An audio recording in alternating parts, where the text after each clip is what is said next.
What is going on, guys? My name is AJ, and this is the AJ Retro Games review. No, you cannot see my face. I'm very sorry for that, but my camera is terrible, and quite honestly, this mug, I don't know if you guys really are quite ready for that. Anyways, whatever this is a video that's going to talk about some of my favorite games. The goal of this show is to talk about video games and give a brief review. If you guys like what you see, go ahead and smash that like button. If you guys haven't already done so, feel free to subscribe. And if you have a few extra bucks, feel free to check out patreon.com/AJRetroGames. Cost me a couple bucks. There's some cool tier stuff up there and some stuff that you could possibly win. So anyways, without further ado, we're going to be talking about Call of Duty Infinite Warfare. Now, first and foremost, wow. That's all I gotta say. Wow. If you guys are watching the BRoll stuff that I've got going on right now, you will see how graphically amazing this game is. It's mind-boggling that just a few years ago, this was like impossible. To see this type of graphics, this level of detail, it's almost like the people are actually there. Now, I showed a picture of Jon Snow here to my mom, and she knew instantly, hey, that's Jon Snow. She didn't go, what is that weird blob thing? That's what I'm used to in the gaming industry.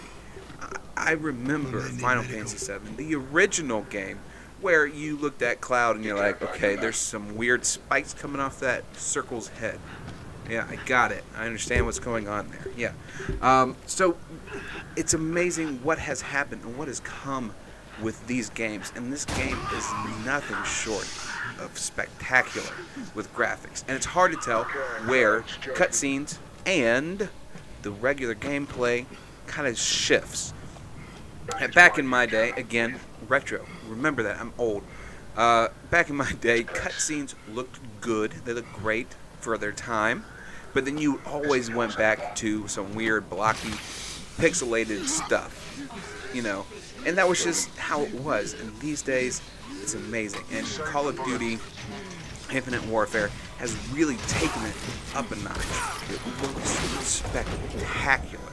Now, that's a great thing if you have a good PC, or if you're playing on PlayStation 4 or Xbox.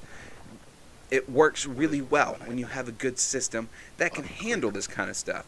But if you're running an older PC and you're trying to play this, you're going to have issues. I had issues trying to record cutscenes and play this game.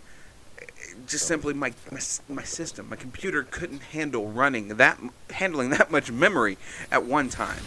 And that's kind of scary, but it's a good thing. The game looks beautiful, and you can't always tell, except for a load screen, when you're watching a cutscene or if you're just playing the game. It's a great problem to have. So, there's that. Graphics are always amazing, especially these days. Battlefield 1 did a great job, but Call of Duty took it up a notch. It's amazing. So that being said, graphics, always the first thing that you're going to notice. But for me, what kept me in this game, graphics or otherwise, was the story. I got started playing this game with the intention of just recording some of this B-roll stuff. That's all I wanted, right? I just wanted to show you guys some footage while I rambled for a little bit. But I got sucked in. Like, I couldn't get out of this game. I just wanted to keep playing and playing and playing, and I got 2 hours into it, and I was like, it's 11:30. I gotta go to bed because I wake up at 4 a.m. That is, not 4 p.m., a.m. And I was like, I gotta go to bed, but I want to play some more. I was just aiming to get to the spaceship, and I just wanted to keep going. The story is compelling. It's something you want to do. You know, you want to fight. Your home, the planet, Earth, just got attacked by Earthlings. It's not like it was aliens. It was a dick named Jon Snow. I mean, well, it's not really his name. But all I call him is Jon Snow, so I forgot what his real name is in the game. Sorry, my bad. But, you know, you get attacked by his Federation, and they don't believe that Earthborn civilians should be allowed to live. So they tried to kill us during a parade? I don't think so. I'm going to go out there and I'm going to kick your butt. That's how it is. That's just what I wanted to do. That's how I felt I should take this on. So I just wanted to keep playing. I wanted to keep going. And that's a great thing for a story. I've always enjoyed the story arcs that Call of Duty has put in there. Say what you will about Battlefield. I know they've had some great multiplayer experiences. But Call of Duty has always had a compelling first person shooter experience and single player. First player, single player. That's what I meant. Single player experience is always amazing with Call of Duty games. So if you're looking for that, it's amazing. I have no idea about the multiplayer. I haven't gotten there yet. I don't even know if there is any in this game. I have to assume there is, but all I want to do is finish the story. So that's all I'm saying. Now, I've said the words quite a few times, and this is one of those final things that has really done it for me with this game. There's space battles. So you have a spaceship, and it's amazing. The spaceship is great, and they actually did it correctly. They did it well.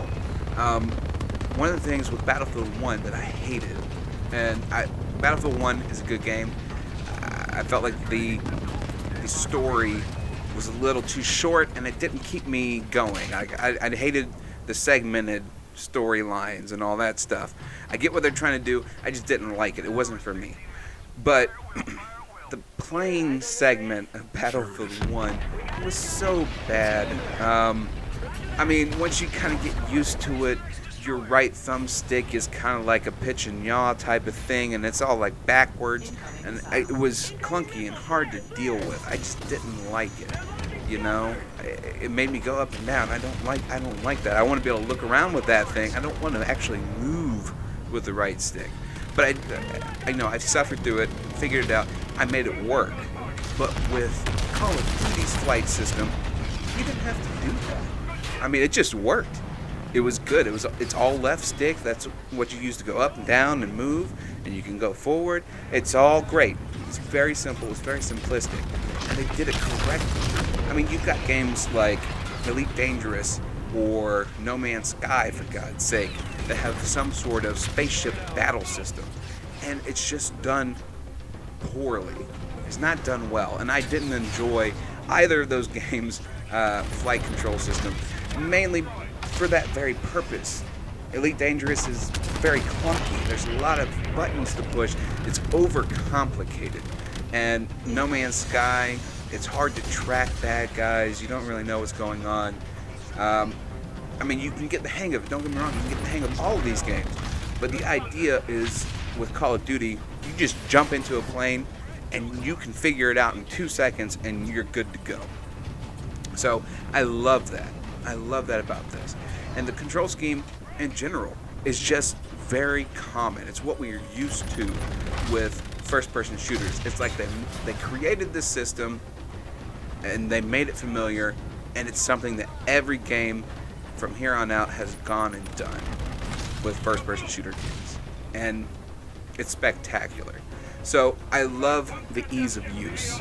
And that's a big thing for me, especially when first-person shooters aren't really my bread and butter. I love the RPG aspect of any game. I prefer RPGs.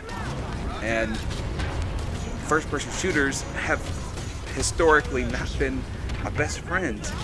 But the controlling system for first-person shooter games is so the norm now.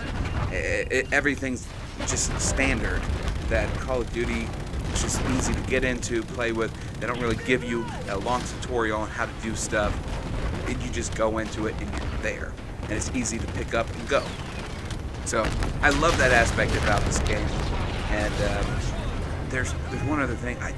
I wrote on my blog, if you guys haven't checked out, it's AJRetroGames.wordpress.com. I do some blogs where my reviews go up, so feel free to check it out. But on my review, I didn't even talk about this system yet because I hadn't gotten there. I didn't even know it existed when I wrote the review. I still love the game, but now I love it even more. There's a great... I did not play all the way through Advanced Warfare. I just, full disclosure, But so I don't know if this existed prior to. That's all I'm saying. But this one has a side quest system, which is amazing. You get to pick your battles. You get to pick a way to kill wanted people from the other enemy faction, and then you go out and you can do it. You can collect random parts for your ship, you know, all sorts of other stuff. It's really cool. So there's actually a system for side quests to make your character better. So if I was playing on a harder mode, it would probably help me out a lot, but I'm not playing on a hard mode because I prefer not to. That's all I'm saying. So it's just a great game. It's rounded out very well, and I really enjoy everything about it. My only complaints, of course, is the graphical issues for older PCs, and there's not enough Jon Snow. Kit Harington has really marketed himself very well since Game of Thrones, of course. And he's still in Game of Thrones, don't get me wrong. He's not dead. He's dead, but he was, whatever. You know, he's done a great job. I just wish he was kind of in it more, kind of like popping up in your HUD every now and then, making fun of you or whatever, calling your mom stupid. I don't care what he does. I just want to see him in the game a little bit more. That's all. You know, everybody loves Jon Snow right now, so we want to see a little bit more of him. That's all. But other than that, man, this game, the question is it worth $59.99? And that's really the big thing. Should you be spending your hard-earned money from mowing the grass or from your birthday or whatever? Should you be spending that money on this game? And quite honestly, the answer is yes. If you guys like first-person shooter games, if you guys enjoy those, like I do, I'm not great at them, but I love them. This game is worth it. $59.99. I spent like $50 on it because I was able to find a deal through Green Man Gaming, greenmangaming.com. It was worth it. I paid $50.99. It was great. I saved $9.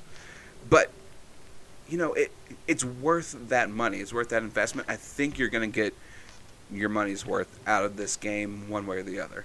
So for me, on my blog, I do an NES controller rating system, and I gave it 5 out of 5 controllers. This game is definitely worth your purchase. It's definitely worth your time, and it's definitely worth $59.99. And of course, if you guys are waiting for it to go on sale, it'll probably hit sale sometime next summer, but I don't anticipate it dropping price anytime soon. It looks so good, and it is a great game to play. Maybe Black Friday you can get it for a little bit cheaper, but I don't necessarily see that happening. So anyways, guys, that's my review. If you guys enjoyed this video, smash that like button for me. Don't forget to subscribe. Feel free to visit me on patreon.com/AJRetroGames. If you got a couple bucks, toss them my way. There's some cool tier stuff, and be looking out because I'll definitely be putting up some different stuff as, you know, a little bit of stuff comes in. I'm not trying to beg for money, but I am. I don't want to work in a cafeteria anymore. So if you guys can help me out here, that would be great. Anyways, so other than that, guys, thank you so much for watching the AJ Retro Games review, and I will see you in the next one. Though technically, I won't see you because I don't have a camera still, and I couldn't see you anyways. But you know what I'm saying. I'll be there. I'll be talking to you in the next one. Anyways, bye-bye.